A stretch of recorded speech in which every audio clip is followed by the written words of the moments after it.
नमस्कार साथियों, मैं सूरज छेत्री आप लोग सभी को फार्मिंग इंडिया यूट्यूब चैनल पे स्वागत करता हूं। साथियों, ये वीडियो आप लोगों के लिए बहुत ही खास होने वाला है क्योंकि इस वीडियो में आप लोगों को बताऊंगा कि मुर्गी पालन करते समय किन बातों को जानना बहुत ही ज़रूरी है, किन बातों को ध्यान देना बहुत ही ज़रूरी है उसके बारे में। तो प्लीज़ आप लोग ये वीडियो पूरे लास्ट तक ध्यान से देखना। वीडियो में आगे बढ़ने से पहले मैं आप लोग सभी को एक छोटी सी रिक्वेस्ट करना चाहता हूँ। अगर आप लोग इस चैनल पर पहली बार आए हैं तो प्लीज़ चैनल को सब्सक्राइब करके उसमें जो बेल आइकन है उसे भी प्रेस कर लीजिए ताकि सबसे पहले आप लोगों को वीडियो का नोटिफिकेशन मिल जाए। देखिए साथियों, अगर आप लोग मुर्गी पालन करना चाहते हैं तो सबसे पहले तो आप लोगों को ये बात जानने की कोशिश करना है कि आप लोग जिस भी प्रजाति के मुर्गी पालन करना चाहते हैं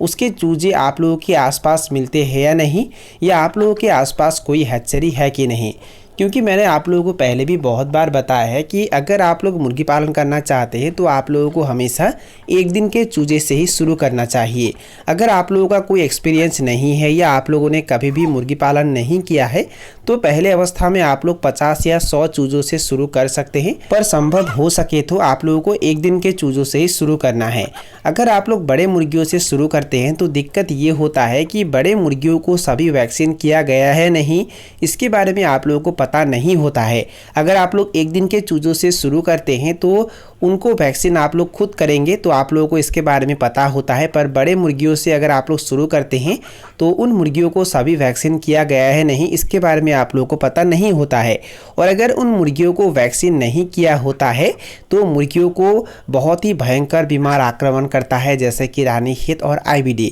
और इस बीमार से मुर्गियों को बचाना मुश्किल होता है और ये बीमार बहुत ही तेज़ी से मुर्गियों में फैलता है। तो इसीलिए आप लोगों को अगर मुर्गी पालन के बारे में कोई जानकारी नहीं है तो पहले अवस्था में आप लोग एकदम कम पूंजी से 50 या 100 चूजों से शुरू कर सकते हैं। अगर आप लोग मुर्गी पालन करना चाहते हैं तो 2 नंबर में आप लोगों को ये बात ध्यान देना है कि आप लोग जहाँ से भी चूजे लाएंगे या जिस हैचरी से चूजे लाएंगे वहाँ से आप लोगों के फार्म का जो अंतर है वो लगभग 5 से 6 घंटे का होना चाहिए, इससे ज़्यादा नहीं होना चाहिए। अगर आप लोग ज़्यादा दूर से चूजे लाते हैं तो चूजे मर सकते हैं, यानी कि मोर्टेलिटी ज़्यादा हो सकता है। तो इसीलिए आप लोगों को ज़्यादा दूर से चूजे नहीं लाना है। आप लोगों के आसपास या आप लोगों के नज़दीक में कोई हैचरी है कि नहीं, इसके बारे में आप लोगों को पता करना है और वहीं से चूजे खरीदना है। अगर आप लोग मुर्गी पालन करना चाहते हैं तो आप लोगों के आसपास मुर्गियों का जो दाना है उसका दुकान है कि नहीं, इसके बारे में भी आप लोगों को पता करना है। और जहाँ आप लोग दाना खरीदेंगे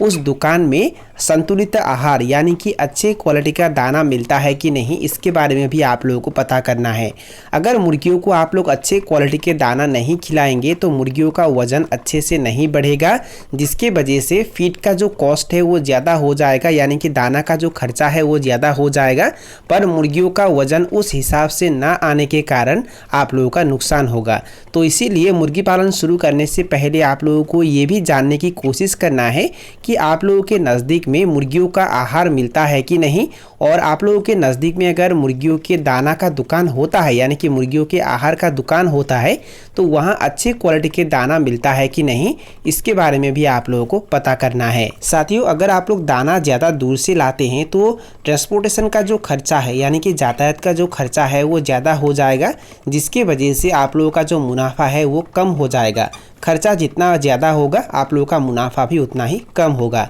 अगर आप लोग मुर्गी पालन करना चाहते हैं तो 4 नंबर में आप लोगों को ये बात जानने की कोशिश करना है कि आप लोग जिस भी प्रजाति के मुर्गी पालन करना चाहते हैं उस प्रजाति के मुर्गियाँ जब बेचने के लायक हो जाएंगे तो उन मुर्गियों को बेचने में कोई दिक्कत होगा क्या। अगर मुर्गियाँ बेचने के लायक हो जाते हैं और उन मुर्गियों को अगर बेचने में दिक्कत होता है तो उस प्रजाति के मुर्गी आप लोगों को पालन नहीं करना है। आप लोगों को ये जानने की कोशिश करना है कि कौन से प्रजातियों का डिमांड आप लोगों के वहाँ सबसे ज़्यादा है, किस प्रजाति के मुर्गियों को बेचने में कोई दिक्कत नहीं होता है और किस प्रजाति के मुर्गियों का जो रेट है वो आप लोगों के वहाँ सबसे ज़्यादा है। तो ये बात जानने के बाद ही आप लोगों को मुर्गी पालन करना है। अगर आप लोग किसी भी प्रजाति के मुर्गी पालन करते हैं तो बेचते समय आप लोगों को बहुत सारे दिक्कतों का सामना करना पड़ता है। अगर मुर्गियों को आप लोग समय पर बेच नहीं पाएंगे तो आप लोगों का नुकसान होगा, क्योंकि जब मुर्गियाँ एक स्टेज पर आ जाती हैं, जब मुर्गियाँ बड़े हो जाते हैं तो उसके बाद उनका वज़न नहीं बढ़ता है। वो ज़्यादा दाना खाते हैं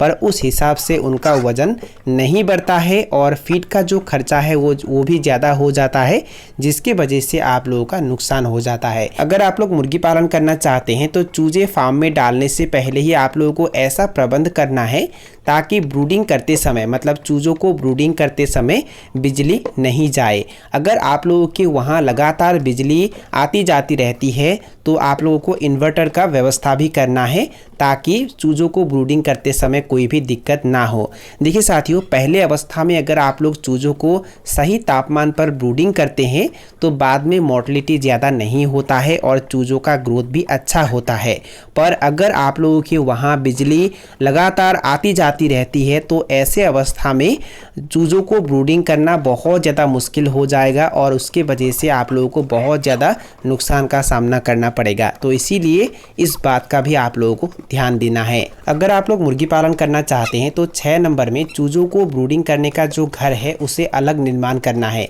1 से 30 दिन तक उस घर में चूजों को ब्रूडिंग करना है और 30 दिन के बाद एक अलग घर में चूजों को रखना है। ऐसा अगर आप लोग करते हैं तो हर महीने आप लोग चूजे ब्रूडिंग रूम में डाल पाएंगे और हर महीने मुर्गियों को आप लोग सेल कर पाएंगे। अगर आप लोग मुर्गी पालन करना चाहते हैं तो 7 नंबर में बड़े मुर्गियों को और छोटे चूज़ों को कभी भी एक साथ नहीं रखना है। अगर आप लोग ज़्यादा उम्र के मुर्गियों को कम उम्र के मुर्गियों के साथ एक साथ रखते हैं तो बड़े मुर्गियाँ छोटे मुर्गियों को दाना पानी खाने के लिए नहीं देते हैं, जिसके वजह से वो कमज़ोर हो जाते हैं और वो मर जाते हैं। तो इसीलिए अलग अलग उम्र के मुर्गियों को अलग अलग जगह पर रखना है। अगर आप लोग मुर्गी पालन करना चाहते हैं और अगर आप लोग पहले से ही ब्रॉयलर मुर्गी पालन कर रहे हैं और इस बार अगर आप लोग देसी मुर्गी पालन करना चाहते हैं तो आप लोगों ने ब्रॉयलर मुर्गी फार्म जहां निर्माण किया है उसके आसपास देसी मुर्गी का फार्म निर्माण नहीं करना है। साथियों, अगर आप लोग ब्रॉयलर फार्म के आसपास देसी मुर्गी का फार्म निर्माण करते हैं तो दिक्कत ये होता है कि ब्रॉयलर मुर्गियों में ज़्यादा बीमारियां आते हैं और वो बीमार देसी मुर्गियों में फैल जाता है और देसी मुर्गियों में अगर कोई बीमार आता है तो वो बीमार ब्रॉयलर मुर्गियों में फैल जाता है और ब्रॉयलर मुर्गियों का रोग प्रतिरोध क्षमता ज़्यादा नहीं होता है, जिसके वजह से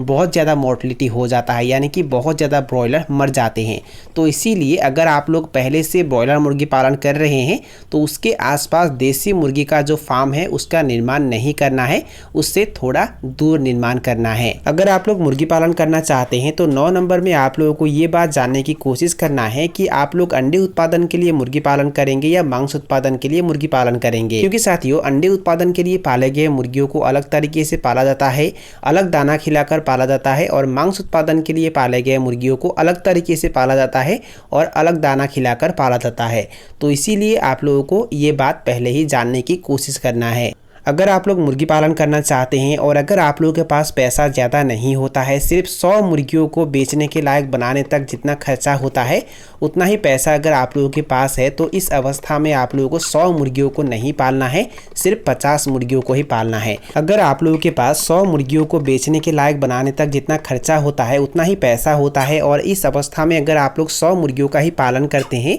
और वो 100 मुर्गियाँ जब बेचने के लायक हो जाते हैं और उन मुर्गियों को अगर आप लोग बाई चांस बेच नहीं पाते हैं, यानी कि अगर आप लोग समय पर बेच नहीं पाते हैं तो आप लोगों को और भी ज़्यादा पैसों का ज़रूरत होगा, क्योंकि उन मुर्गियों को फीड भी खिलाना होगा और इस चक्कर में आप लोगों को उधार भी लेना पड़ सकता है। अगर आप लोग कहीं से उधार लेकर मुर्गी पालन करते हैं तो मुर्गियों को बेचने के बाद आप लोगों का जो भी मुनाफा होगा वो सारा मुनाफा उधार चुकाने में ही चला जाएगा, जिसके वजह से आप लोगों के हाथ में कुछ भी नहीं बचेगा। तो इसीलिए अगर आप लोगों के पास 100 मुर्गियों को बेचने के लायक बनाने तक जितना पैसा चाहिए उतना पैसा है तो इस अवस्था में आप लोगों को 50 मुर्गियों से ही शुरू करना है। और अगर आप लोगों के पास 200 मुर्गियों को पालने के लिए जितना पैसा चाहिए उतना पैसा होता है तो इस अवस्था में आप लोगों को 100 या 150 मुर्गियों को ही पालना है। इस तरीके से अगर आप लोग काम करेंगे तो आप लोगों को कोई भी दिक्कतों का सामना नहीं करना पड़ेगा। तो साथियों, यही थे कुछ जानकारी जो मैंने आप लोगों के साथ शेयर किया और अगर आप लोगों को ये वीडियो पसंद आया और वीडियो से कुछ सीखने को मिला तो प्लीज़ वीडियो को लाइक ज़रूर करना और दोस्तों के साथ और अपने परिवार के साथ वीडियो को शेयर ज़रूर करना। तो साथियों, आज के लिए बाय बाय, मिलते हैं फिर एक ज़बरदस्त वीडियो के साथ।